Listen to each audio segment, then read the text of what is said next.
The rain had been falling for 3 days, and the villagers could not recall a storm that had lasted so long. The wind howled through the hills, bending the trees like thin reeds. Yet it was not the storm itself that was strange. It was what happened in the midst of it.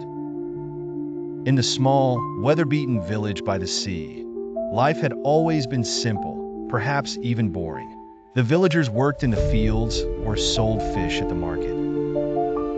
Their days were marked by repetitive tasks, and the weather was often the only thing that kept their lives from feeling like a perpetual cycle. But that night, the storm was more than a change in the seasons. It was as though nature itself had gone mad. The storm came at twilight, darkening the skies with an ominous, unnatural swiftness. The wind screamed like a wild animal, and rain poured in sheets, flooding the village streets. It was in the thick of that storm when Pelayo and Elisenda first saw him. Pelayo, the fisherman, was standing at the door of his small cottage, trying to shut it against the gale when he saw the shadow in the yard. At first, he thought it was an animal, a large bird perhaps. But then he saw it more clearly in the flickering light. There was a figure, an old man, bent and haggard with enormous, ragged wings. His wings were large enough to touch the ground, and they were covered with the same filth as the rest of him. He was shivering, soaked to the bone. Pelayo stood frozen for a moment, unsure of what he was seeing. Then, he stepped forward and hurried to bring the man inside.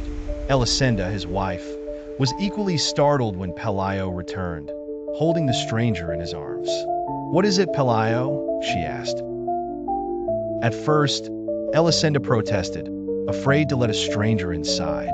But Pelayo had seen the look of sheer exhaustion on the man's face, and he could not turn him away. The old man's wings seemed to sag under his weight, and it was clear that he needed shelter, or at least the warmth of a fire. As the night wore on, the storm only grew more intense. Outside, the trees were bent low against the wind, and the rain pelted the roof in rhythmic beats. The strange man never spoke. He simply sat, staring at the floor, shivering with every gust of wind. By morning, the storm had not subsided, and the villagers had begun to notice the old man with wings. Elisenda had gone to the window to look out into the rain, and there, at the edge of the yard, she saw them, other villagers standing at a distance, peering at the strange creature.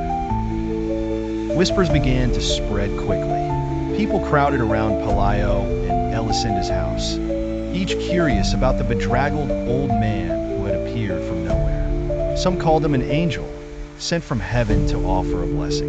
Others murmured that he was a demon in disguise. As the day wore on, the house became an impromptu museum. The villagers came in droves, peeking through the windows or stepping inside to see the angel. The old man sat there, his wings sagging heavily at his sides, his eyes dull and tired. Occasionally, he would shift in a seat. Elisenda and Pelayo watched the commotion outside, unsure of how to handle the situation. The villagers seemed entranced by the presence of the strange man, but Elisenda soon became irritated by the constant parade of visitors. She wanted peace, but the village had transformed into a carnival. As days passed, the old man's presence became more of a spectacle. People came to offer him food, gifts, and requests. Some of the villagers even went so far as to try to test his abilities. They brought their sick children, hoping he would heal them, or presented their most pressing problems. Then one day, something strange happened. A curious boy named Mauricio decided to challenge the old man directly. He had heard rumors that the creature could fly, and he wanted to see for himself. Mauricio stood in front of the old man, daring him to lift his wings and take flight. The villagers, eager for a miracle, gathered around.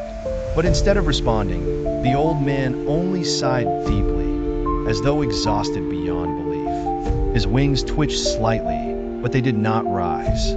"I can't," he whispered. His voice was barely audible, strained by the years of silence.